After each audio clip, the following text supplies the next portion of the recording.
Kita ke informasi selanjutnya pemirsa, dalam rapat dengar pendapat antara Komisi 3 DPR RI terungkap bahwa salah satu komisioner Komnas HAM Khairul Anam pernah bertemu dengan mantan Kadif Propam yang juga tersangka kasus pembunuhan Brigadir Yosua, Irjen Verdi Sambo di siang hari sebelum kasusnya mencuat pada malam hari.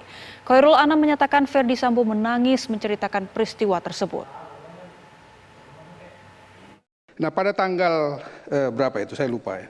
11 ya, itu belum mencuat Pak Arteria kasusnya, belum tahu.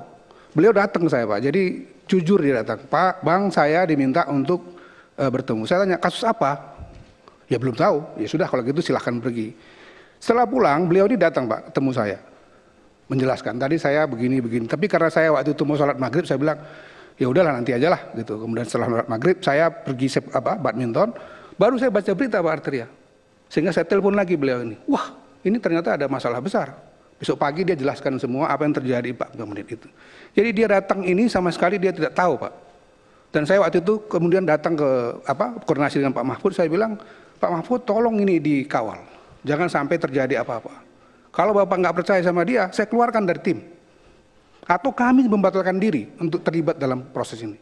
Itu saya katakan Pak Mahfud. Pak Mahfud bilang jalan terus, tapi kita minta supaya dikawal.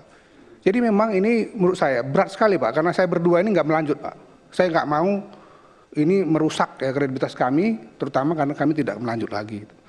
Penting bagi saya dan bagi saudara Anam juga untuk, terutama pada saudara Anam supaya nama baiknya bisa dijaga. Itu, Pak. Saya punya pengalaman banyak 4 tahun menjadi pimpinan dia tertib setiap kali bertemu dengan siapapun di Mabes Polri, dia selalu permisi sama saya Pak. Dan pulangnya melaporkan, baik langsung maupun mungkin dia WA. Bang tadi saya bertemu ini, pembicaraannya ini. Itu yang pertama. Saya kira itu jadi sebelum kasus Pak mencuat. Kalau sudah kasus mencuat nggak akan saya kasih Pak pergi. Bahkan saya tanya waktu kasusnya apa. Gitu. Belum Pak. Itu baru sore Pak meledaknya Pak. Sementara dia siang permisi sama saya Pak. Nggak tahu betul. Saya mau menstate apa yang diucapkan oleh Pak Mahfud, Prof Mahfud, apakah betul saya bertemu sama Sambo? Betul.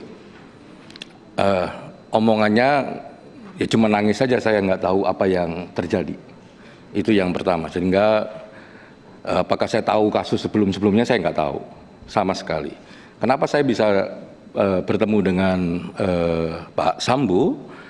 Karena memang biasanya saya hampir banyak kasus yang saya kirim surat ke Propam maupun ke Bid Propam di Polda-Polda dan sebagainya itu. Dan saya memang sebelum berangkat juga bilang ke Pak Tovan sebagai ketua, dan itu memang di kami seperti itu.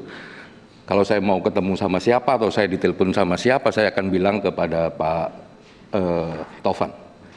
Terus akhirnya ketemu, cuma nangis-nangis, saya nggak tahu apa yang terjadi. Terus balik dari Propam, saya laporkan ke Pak Tovan.